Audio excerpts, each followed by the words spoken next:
On a scale of 1 to 10, with 10 being the strongest, meaning you are as humble as they come, what is your humility factor?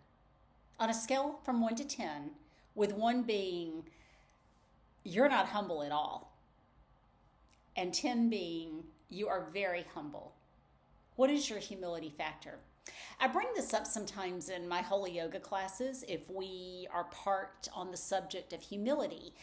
And I'll often just throw out for them to ponder as they're in child's pose or perhaps in a fold about their humility.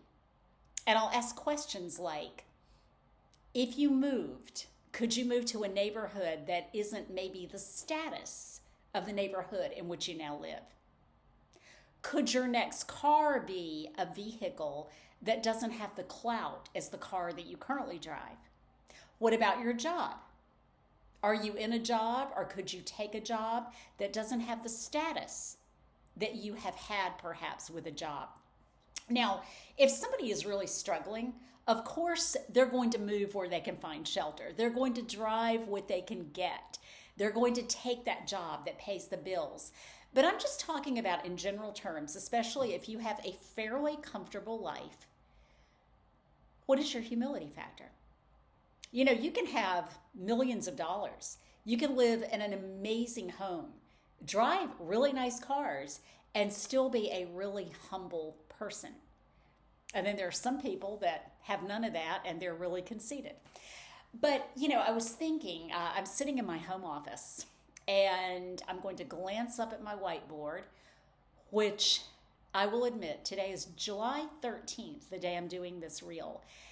And I have not touched that whiteboard since December of 2025. I'm not going to cry.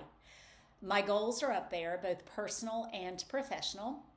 It's just a reinforcement because I need to feel this pain. I've had 2 humbling experiences this year, the beginning of the year and then one more recently. And that kind of jolted me back to, I need to process what happened back at the beginning of the year or the end of last year in my life.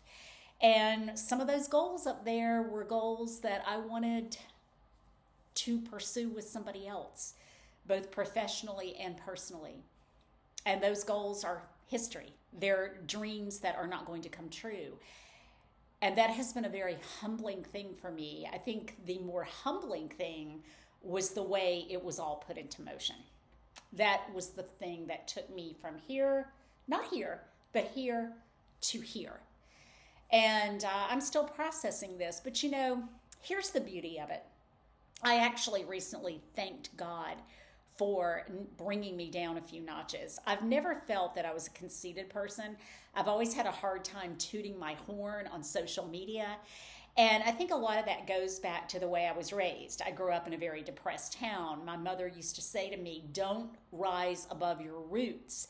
And sometimes I took that so literally that I didn't want to talk about anything that I had accomplished because my mom said, don't rise above your roots. And you know, I think we should own our accomplishments. We should be proud of what we do, but in a humble way.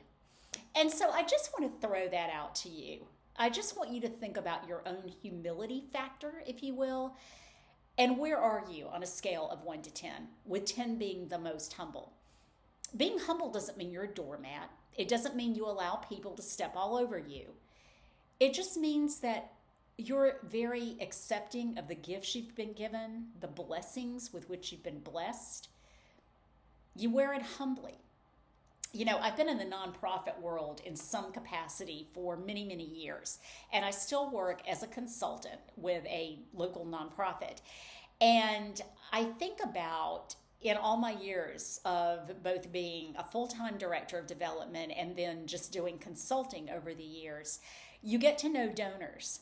And sometimes donors really want that recognition. They want their name prominently displayed on different pieces of collateral. And then there are others who give huge gifts and they want it to be anonymous. They don't want anybody to know that they were the people that made that gift.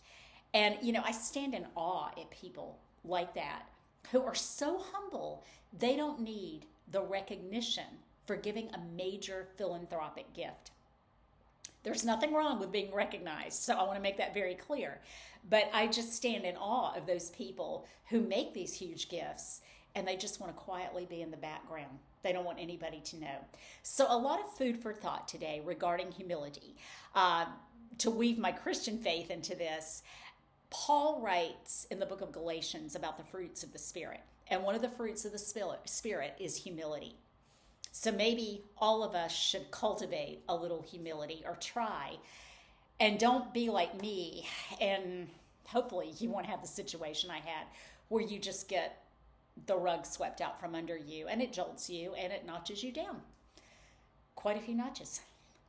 But that's okay. Life's too short. I'm not going to park there. I've got a life to live. So you have a life to live as well. So think about your humility factor. Chew on it. See where you can cultivate humility. And I hope you have a really great day and a great week.